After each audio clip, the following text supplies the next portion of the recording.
Hello and welcome back. So today I'm going to be showing you how I made the Sakura Kinomoto wig a little more in-depth look than the other video where I just kind of skipped over it due to time, and I didn't want to entertain you guys too much on the wig since there is a lot of stuff to kind of go over and a lot of tips that I'd like to give you just in case you'd like to make your own. So to start off, I went ahead and trimmed the wefts that I purchased. They were a little too long and I didn't want to waste the hair, so I found the midpoint of the cut line where I'm going to cut the hair off, and then I found another midpoint of the pieces that I trimmed off so I could sew the middle part of that and create new wefts.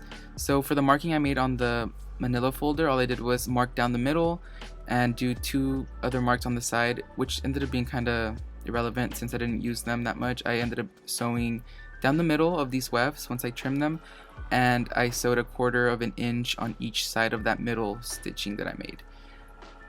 Before you cut, I do recommend you add some tape just in case you don't have, just in case the hair wants to fly off or something, so it's pretty secured and it's straight to the machine. So all you do, like I mentioned before, is stitch down the middle. Luckily the machine will go ahead and do a good job at spacing the hair evenly for you, and then I went ahead and did the 1/4 inch on each side.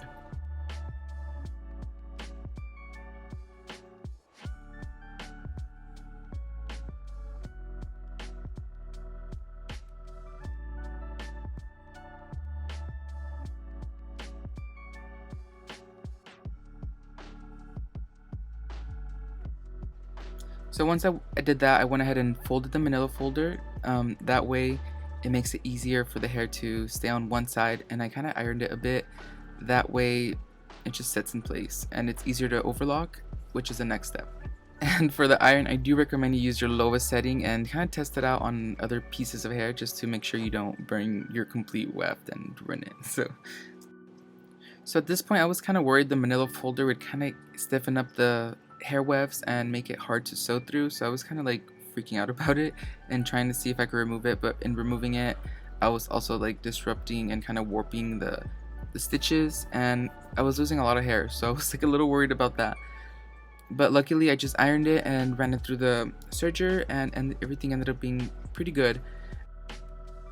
What ended up messing me up was thinking that I needed to add a lot of super glue to the wefts to keep them in place, since I was losing a lot of hair during the process. Like, hair would just fall out, and that was mainly due to the stitching not being tight enough, and it just wasn't secure, and the hair was very loose and easy to pull out.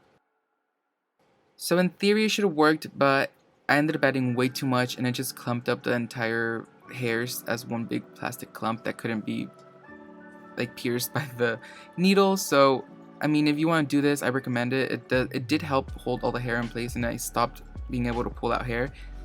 But just do it to the end of the weft, not on the flat surface, you know, like where the where the hair is folded, just on the top instead of like the entire weft, like the sewn part.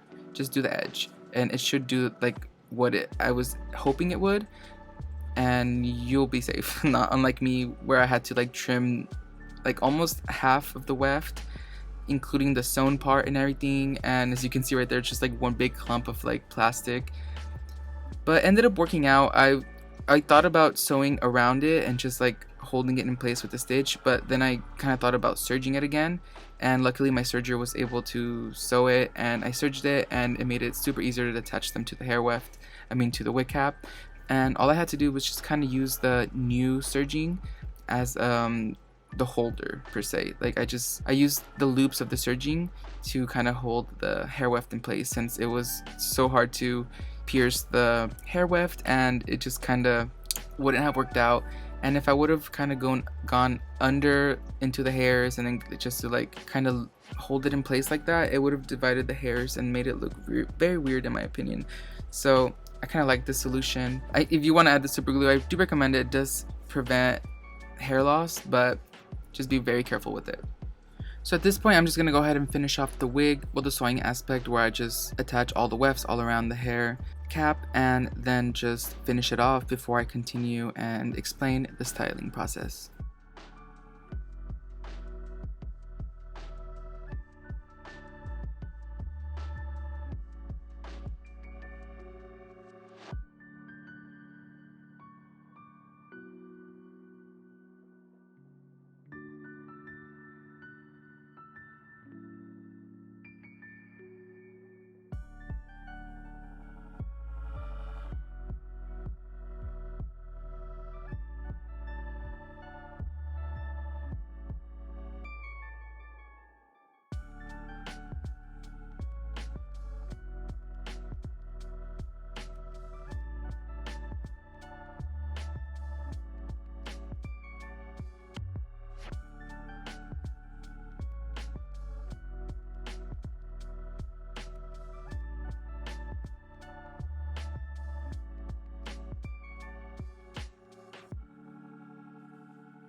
So once I finished sewing the entire wig, I went ahead and gave it a boiling water wash, and that kind of just relaxes the fibers and really kind of smooths them out, and they look a lot neater and they're way easier to work with.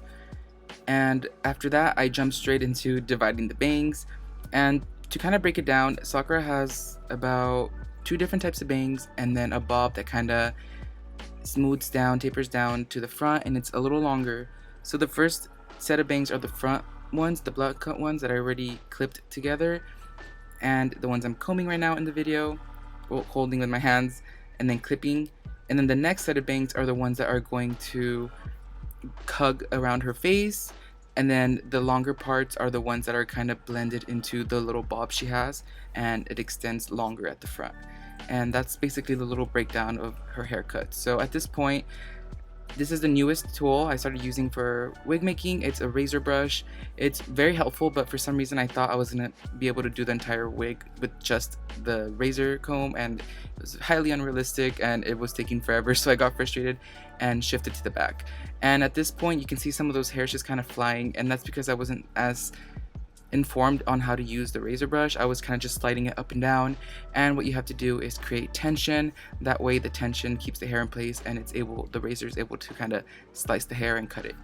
And when I would just slide it up and down, it kind of just tugs on the hair. It like cuts into them and kind of just pulls them, and they kind of like shoot back up, and it's not very good for the wig. It could mess up the fibers a bit, so just kind of keep that in mind. And at this point I just realized that I was gonna need to use the scissors, and I went ahead and went in like 100% and started chopping hair off.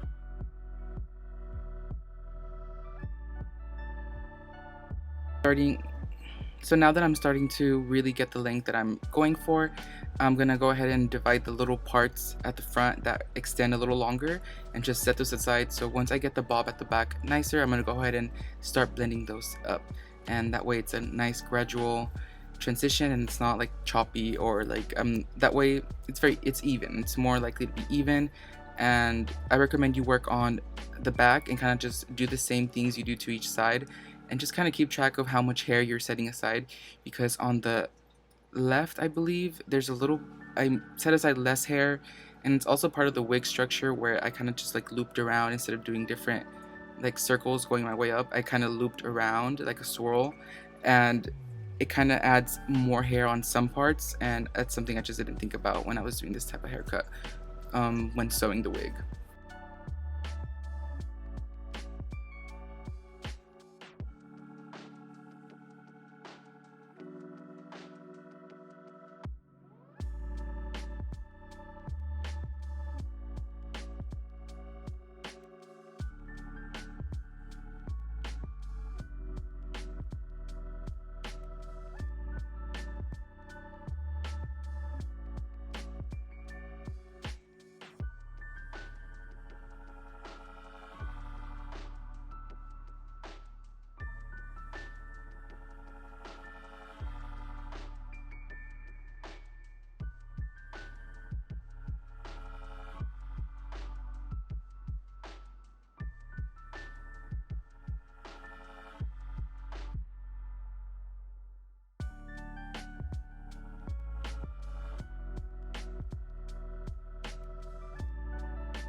So at that point I finished the back part, and it was time to start blending the front of the wig with the bob, and also setting aside the side bangs that hug her face, and kind of jumping into the bangs and getting down to the nitty gritty. This part was it made me a little nervous. I was scared to mess up the wig because I was it was a few hours in already, and you know, it would suck to mess it up. So I was going very careful and just kind of making sure everything was even, going very slowly, and you know, not cutting freely. I was very very aware of what I was cutting, and just kind of making sure it was the right place to trim and kind of like razor off some of the hair. As you can see, it's starting to kind of blend more towards the front, and I'm going in there with some scissors. And I think the bottom's still uneven, so I'm just kind of like picking up fibers and layers from the bottom and just kind of going in there.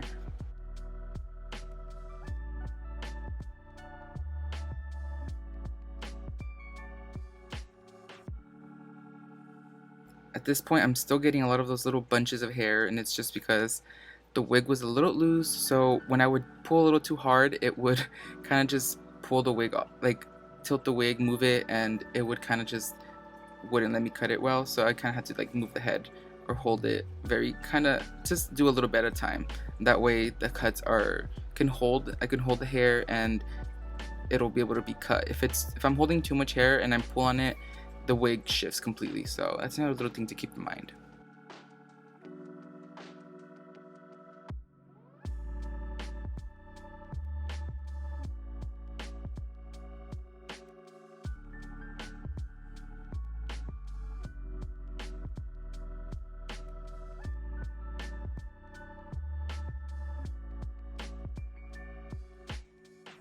So now that the both sides of the bob are blended and the back is nice, and I have that length I'm kind of going for, it's time to move on to the bangs and kind of return to the blunt bangs and start tackling those. At first I was kind of hesitant to kind of cut from like where I wanted it out of fear of messing up or cutting too much, but at this point I was just kind of over it, and I kind of went in and started just hacking hair off. As you can see right here, I just went in completely, and I realized it kind of looked good and it was working out, so I just kind of kept doing that and working my way down and, you know, just trimming where I needed. I will say that these hair fibers at the root of these hair wefts at the root of the weft, the ones that I didn't cut, the ones that were actually part of the weft that I bought, the bundle, at the weft, they have a lot of like little short hairs, and that kind of made a lot of little hairs stick out from the bangs instead of having them all be one length. But a boil wash definitely helps with that kind of issue. As you can see right here, there's a lot of like little hairs just poking out of the bangs, and it looks like a little weird, but with the boil wash and a little bit of trimming, it really helps out.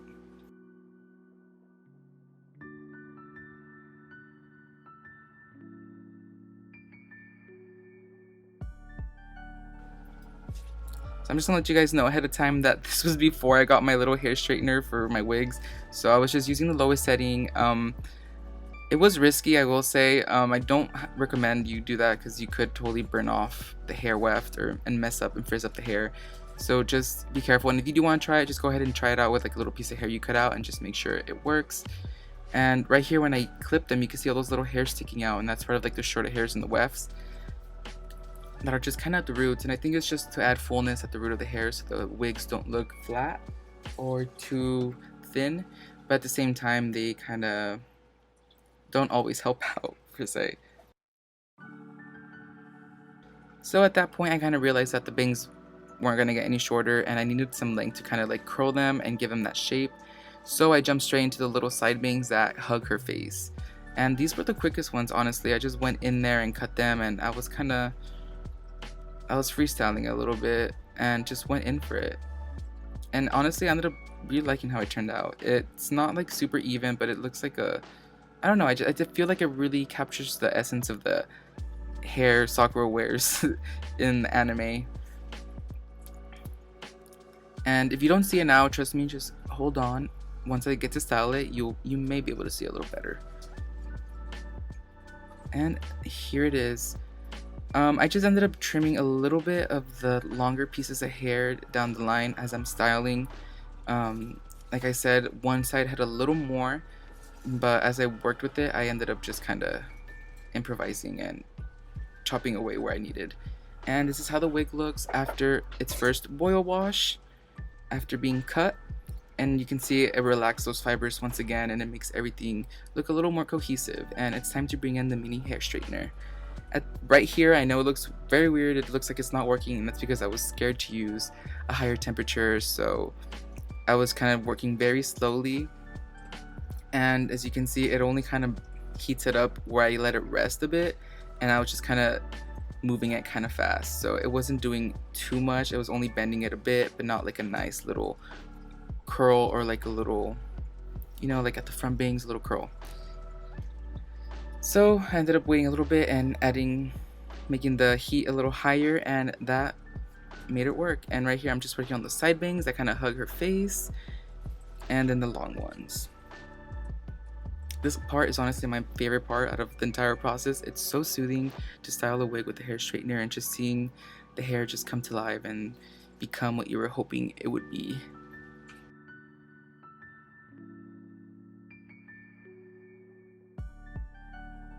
So all I'm really doing at this point is just adding some volume to the hair and kind of curling it in a way that kind of puffs it up and gives it volume, like I said. To do this, I didn't do all of the hair at once. I worked kind of by layers, like as you can see right here. Did the top, and then I would go in on the bottom. A little tip for working with the like synthetic hair, like fibers and all of that, it may lose its form under its own weight while it's still hot, so it's a good idea to just kind of hold it in place and even blow on it sometimes to kind of get rid of that heat that makes it malleable. And as soon as you blow on it, it'll like hold its form in whatever way you're holding it. So that's a little tip, and I use that a lot for this wig because at first I would kind of just straighten it and then it would just hang and kind of lose its form, and I wasn't sure why, and then I would touch it and it was still hot. So when I would blow on it, it would kind of just help it keep its form, and I would just hold up the curl or the wave or whatever it is, kind of just blow on it and then let it go, and it would just kind of hold its form and it would be great. I did attempt to do those little flying pieces of hair she had at the top, but it didn't really work out with the type of wig and the way it was made. But honestly, overall, I'm really happy with the outcome. I really like how it turned out. It looks way better than I expected it to be for my first super short wig that's all blended fully and like has a transitioning bob that's long at the front. Like, who am I? I didn't know I could do this, but if I can do it, you guys could totally do it as well. I promise you it's not as hard as it seems, and with every wig you make, it becomes 100 times easier. So if you've been thinking about it, go ahead, give it a try and do it, and let me know how it goes, because I really want to see any wigs you make. And here it is, just adding my final touches, some more little waves, and right here it ends up looking a little bit like more curly in a way and kind of styled. But over time it kind of just mellows out and it becomes like a cohesive little look.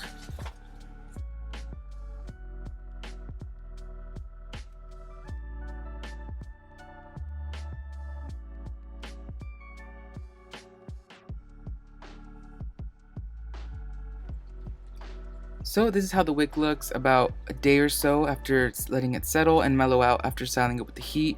It kind of just blends into itself, and I really like how it looks. I could always go back and really style it with the hair straightener if I want to, but I kind of like how it settled into itself, and I don't know, I'm really happy with the outcome. So this is a shot from the back, how it looks. Really love it. And then this is the front. So yeah, so thank you guys so much for watching. Please leave a like, subscribe if you enjoyed, and I'll see you guys next time.